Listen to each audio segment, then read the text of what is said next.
Nice to see you. I'm Khadar Chotai and you're watching my YouTube channel School Life Advanced Chemistry. Today I'm going to explain ATP, Alternative to Practical for O-Level Cambridge Chemistry students.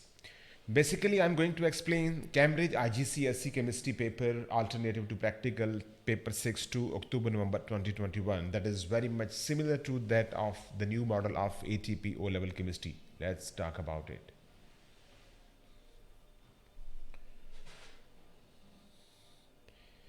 First of all, there are the basic instructions.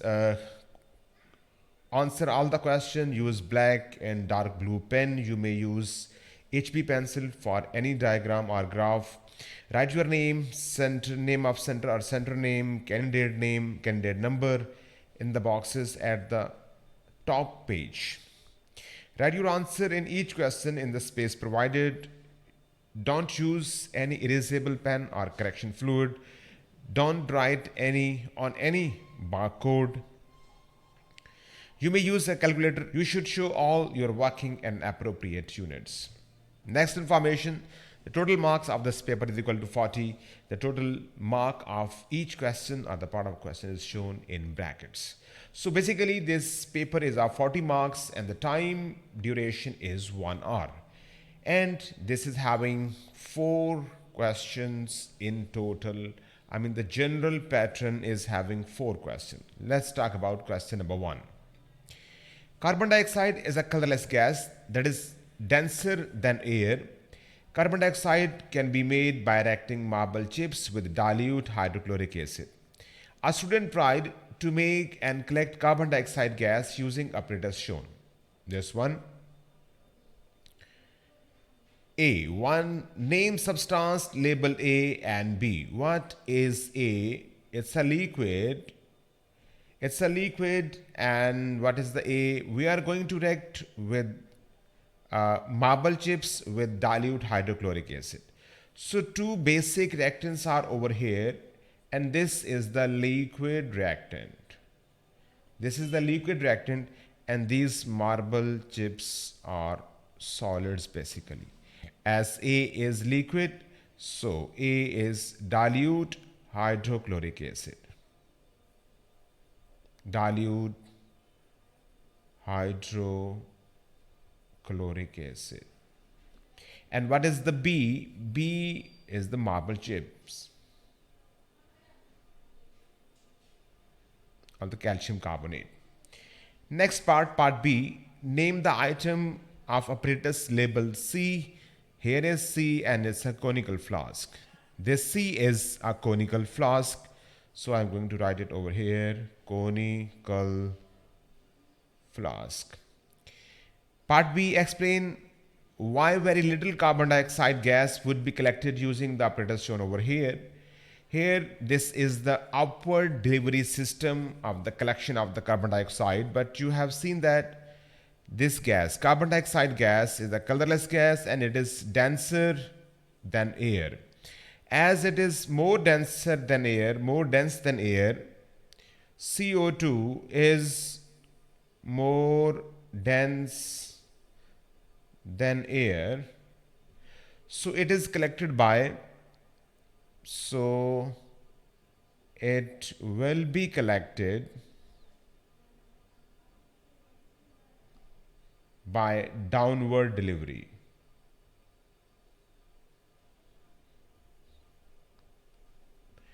By downward delivery method, or you can say so you can also write over here that it will drop out of the jar. It will drop out from the jar, gas jar or jar.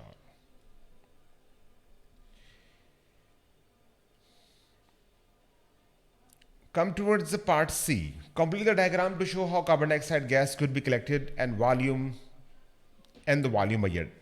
Basically, each and every gas can be collected with the help of gas syringe.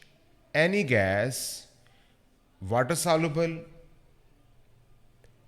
water insoluble, water soluble, colorless, colored gases, heavier, denser, all type of gases can be collected with the help of gas syringe. So unanimously we can write, we can make the experiment, we can make the diagram of gas syringe.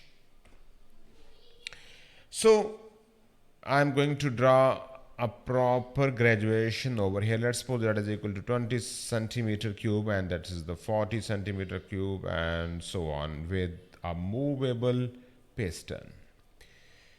The next one thing is part D.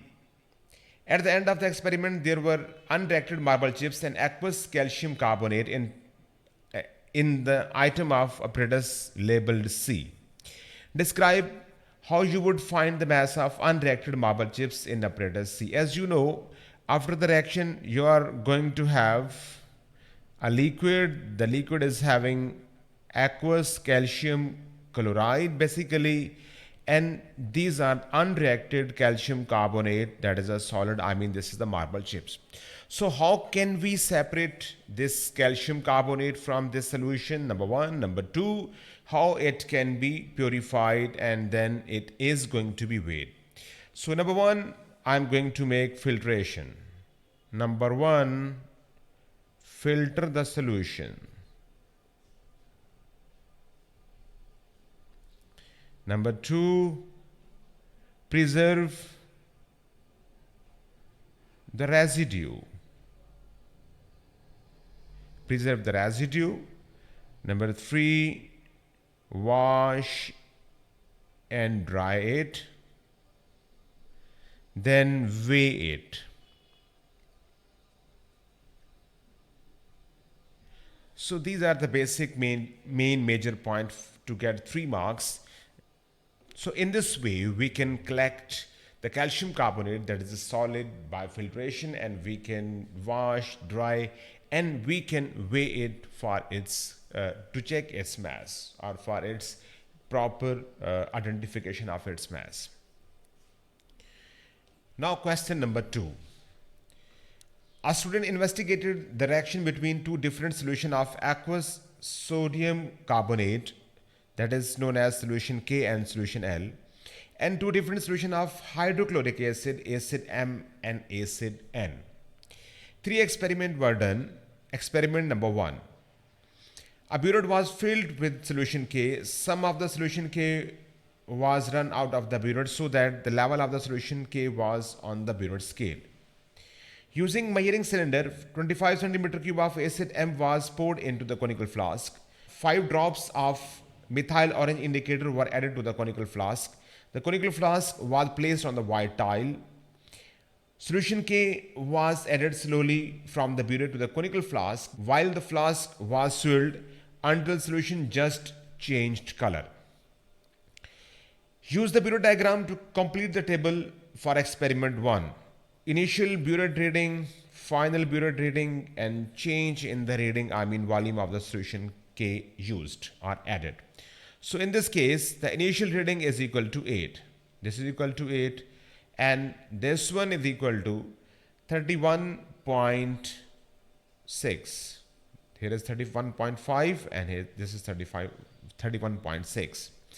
So 31.6, and this is equal to 8.0. 23.6 is the difference. Experiment 2. The conical flask was emptied and rinsed with the distilled water. The burette was refilled with the solution K. Some of the solution K was run out of the burette so that the level of the solution K was on the burette scale. Using measuring cylinder, 25 centimeter cube of acid N was poured into the conical flask. 5 drops of the methyl orange indicator were added to the conical flask. Conical flask was placed on the white tile. The basic purpose of the white tile is to see the color change of the indicator very much precisely. Solution K was added slowly from the burette to the conical flask while the flask was swirled until solution is just changed color. And here is the burette diagram to complete the table. Experiment 2. What is the reading initially and what is the final reading, and so on. So initial and final. Final reading is 15.9. Initial is 4.1. And the difference is basically 9.8. And the difference is 11.8. Experiment 3, the burette was emptied and rinsed with the distilled water. Once again, conical flask was emptied as well, rinsed with the distilled water. Burette was filled with the solution L. This time, some of the solution L was run out the burette so that the level of the solution L was on the burette scale. Using measuring cylinder of 25 centimeter cube of acid N was poured into the conical flask. 5 drops of the methyl orange indicator were added to the conical flask. Conical flask was placed on the white tile. Solution L was added slowly from the burette to the conical flask while flask was swirled until the solution just changed the color. Here is a burette diagram to complete the table of experiment 3, and once again initial reading, final reading, and so on. Initial reading is equal to 2.7 and final is 26.4. So what is the difference between these two reading? 23.7. Now come toward the next section.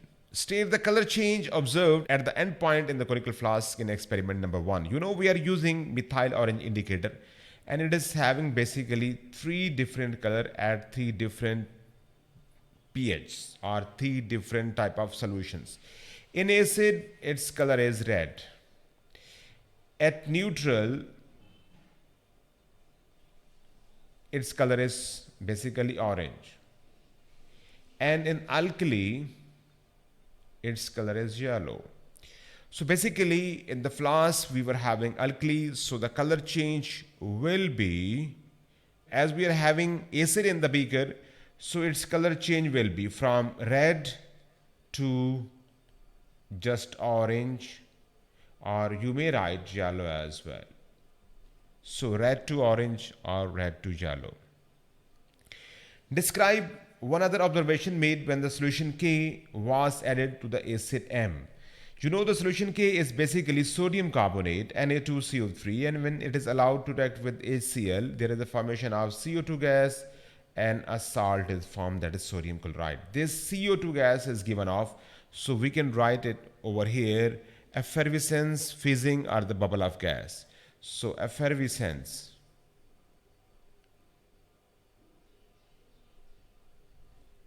or fizzing is observed.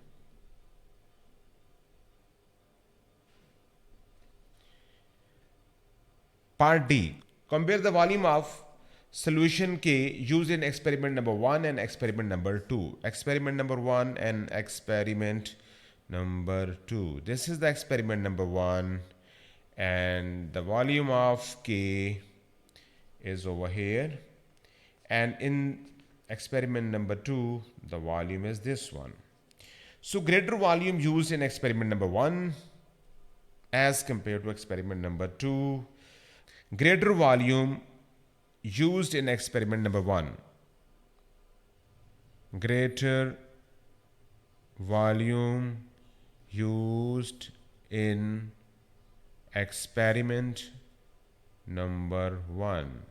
Number 1, for second mark you will write what is the difference between these two volumes, 11.8 and this is the 23.6, almost it's double. So you will write twice volume in experiment 1, volume in experiment number 1 is double as compared to volume used in experiment number 2. Suggest why different volume of the solution K were needed in experiment 1 and experiment 2. Basically, simply speaking, the solution M is more concentrated than solution N. The difference was basically M and N. The difference was M and N.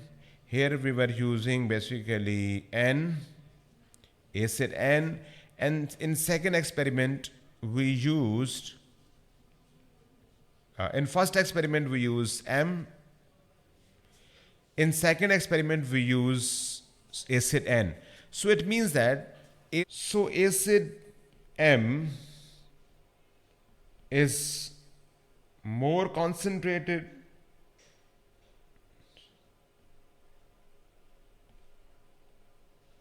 than acid N.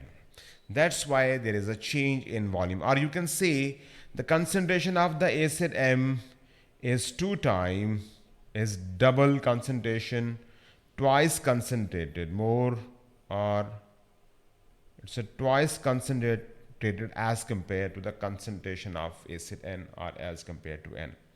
Reduce the volume of solution L required to reach at the end point if experiment 3 is repeated using acid M in place of acid N. We performed experiment 3 with acid N, but he is saying if we are using, or if we are going to use acid M instead of N. Now this time we are using acid M, then what should be the volume used over here? As you know, the acid M is more concentrated, it is having more concentration as compared to the N, then what should be its volume? Its volume will be doubled. So volume will be doubled, I mean it will be 23.7 multiplied by 2, that is equal to 47.4. Explain why the conical flask was rinsed with water at the start of experiment 2 and experiment 3. Basically, the basic purpose to rinse with the water is to clean it, to clean the flask, to remove the old residue, or to remove the old residue. At the start of experiment 3, burette was rinsed with water. Describe an additional step that should have been done after rinsing burette with water, but before filling the burette with solution L, and explain your answer.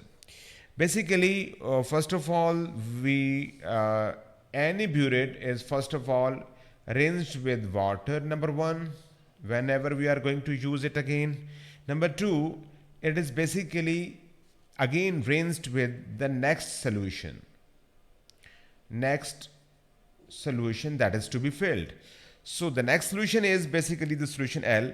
So it should be rinsed, or rinse it with solution L.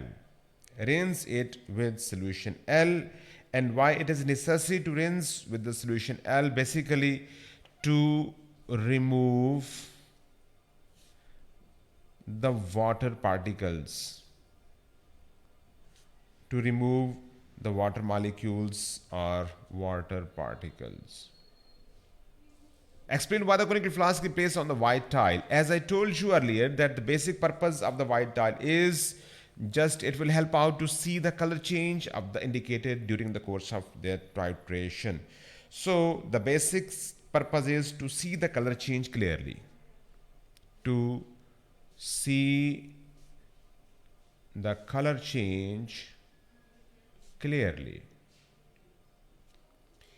Describe how reliability of the result can be confirmed. This is one of the most oftenly asked questions, you can say, and it is, asked most of the time. Basically, the one thing is we should repeat the experiment. We should repeat the experiments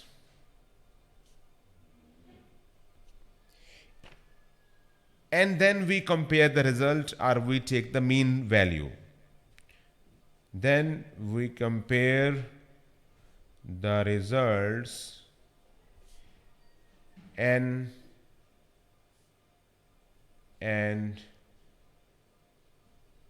take mean value, mean answer or mean value.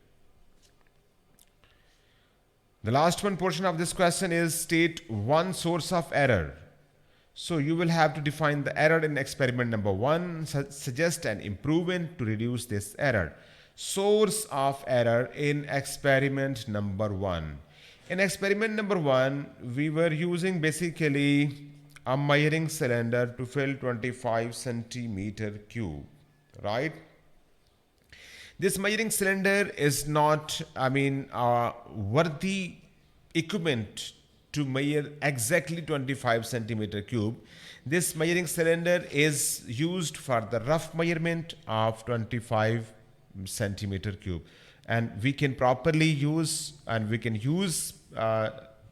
pipette to measure exact 25 centimeter cube. So the possible error could be, use of measuring cylinder.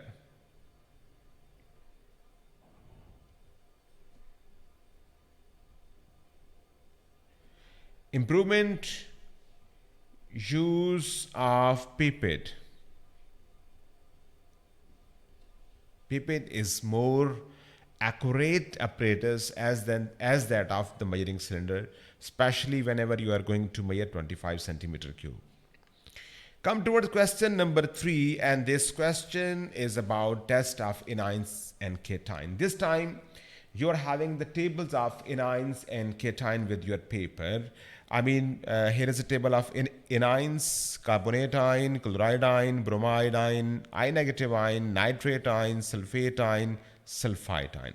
And then test for the aqueous cations, table for the test of aluminium ion, ammonium ion, calcium ion, chromium ion, copper ion, iron 2 ion, iron 3 ion, zinc 2 positive ion. Then test for the gases. This table is also given in the paper. And the new table, a very new data table is for flame test, that is being asked first time in your paper, especially for Cambridge and IGCSE students from 2023. Flame test for the metal ion, that is lithium ion, sodium ion, potassium ion, copper ion, calcium ion, barium ion, and etc. Now let's come back towards the paper. Question number 3, solid O and liquid P were analyzed. Solid O was ammonium bromide. It is ammonium bromide, NH4Br. It is its formula. These tests were done on each substance. Test on the solid O complete the expected observation. Solid O was dissolved in water to form solution O. Solution O was divided into 4 approximately equal portions in 4 test tubes. To the first portion of the solution O, approximately 2 centimeter cube of aqueous ammonia was added. What is the observation? If we are adding O into O, 2 centimeter cube of aqueous ammonia, then what should be the observation? There is no observation. Already we are having the NH4 positive ion, ammonium ion we are having in the solution, and we are adding aqueous ammonia that is also having the NH4 positive ion. So no change or no observation, no change, and so on. To the second portion of solution O, approximately 2 centimeter cube of aqueous sodium hydroxide was added. The mixture formed was warmed. A gas was given off. Whenever you are having the ammonium ion, and if you are adding sodium hydroxide or any other alkali, then there is the formation of ammonia gas on warming. So ammonia gas is given off. The gas given off was tested with the damp red litmus paper. Observation: it turns red litmus paper blue. Red litmus paper blue. Identify the gas given off, that is ammonia, NH3 gas.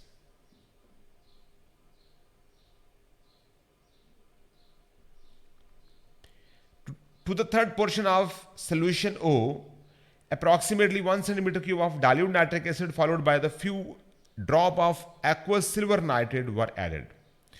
What is the observation this time? Silver nitrates, basically silver ions are added to check Cl negative ion, Br negative ion and I negative ion. And we know that we are having Br negative ion in this solution. So creamy precipitate or off-white precipitate will be formed.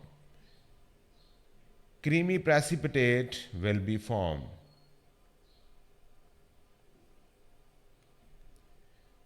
Will appear or will form.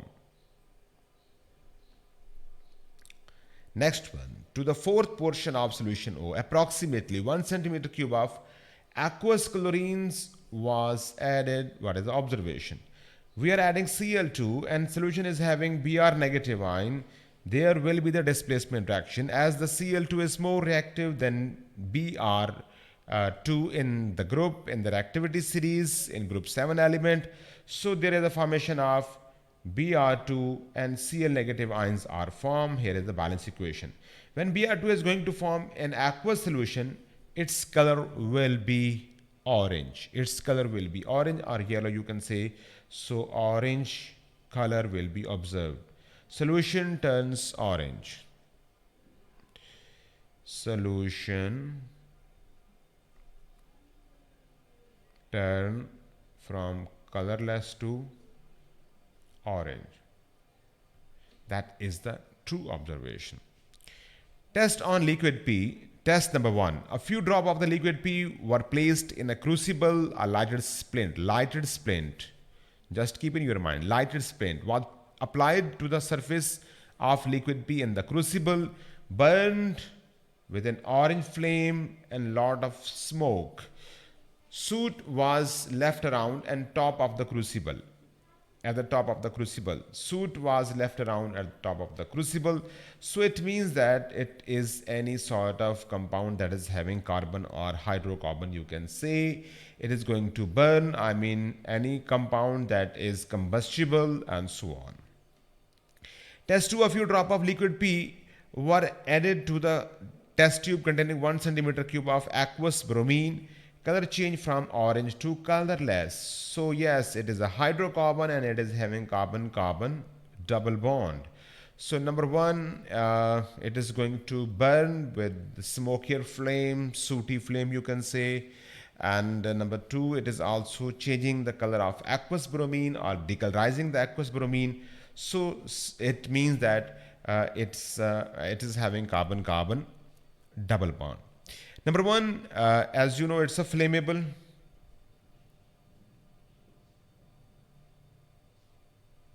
It's a flammable and flammable having carbon atom or hydrocarbon you can say, and it is hydrocarbon.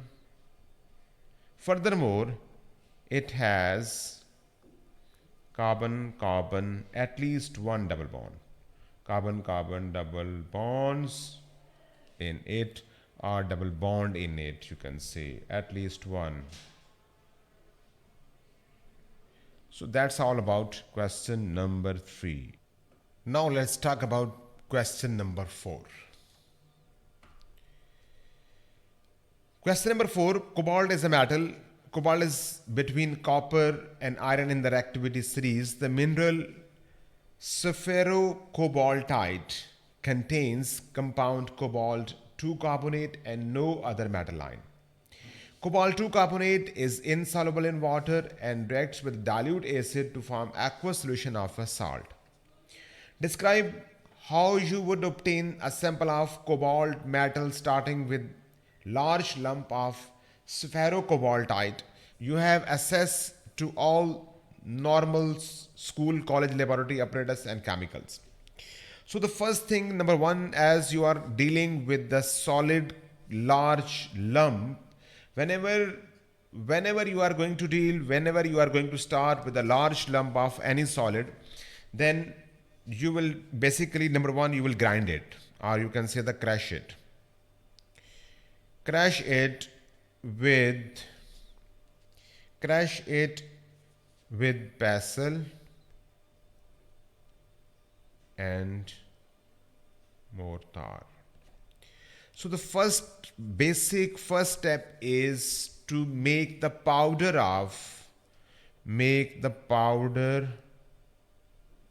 of that sample. This is the basic first step, you can say. Secondly, you know that it's water insoluble.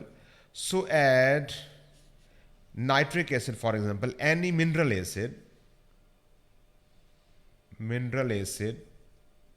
like HCl, H2SO4, and HNO3. So then the next step is to add the acid. You know, whenever you are going to add acid, this is cobalt 2 carbonate will change into cobalt chloride, CO, COCO3. When react with HCl, it will make COCl2, that is aqueous solution, and it's going to make CO2 and H2O as well. So now we are having cobalt chloride aqueous solution. Number 3, you can perform electrolysis. I mean, I'm having cobalt solution, cobalt chloride, putting 2 rods in it. Both should be the inert. For example, I'm using carbon rods and I'm attaching a DC source, a direct battery. This is the positive terminal and this is the negative terminal. If we are having the concentrated solution of COCl2, then as you have seen that it is in between the reactivity of the copper and iron, so there is the chance of the deposition of this cobalt 2 positive ion towards cathode. So it may be deposited at negative terminal. It will move towards the negative terminal and it will be deposited at cathode. In this way, we can separate the solid cobalt in this case. Another experiment that is also feasible, if you are having this solution, cobalt chloride solution, if I'm adding pure iron metal, as you have seen that iron is more reactive than that of cobalt, so it will displace it and there will be the deposition of cobalt on the surface of iron. Iron can displace this cobalt 2 positive ion aqueous and it will change itself into iron 2 aqueous and there is the formation of cobalt solid. So this is the second, you can say the alternative way to find the pure solid cobalt. That's all about this paper. Thank you very much. Please subscribe my channel, hit the bell icon and share it with your friend. Thank you very much. Have a nice day.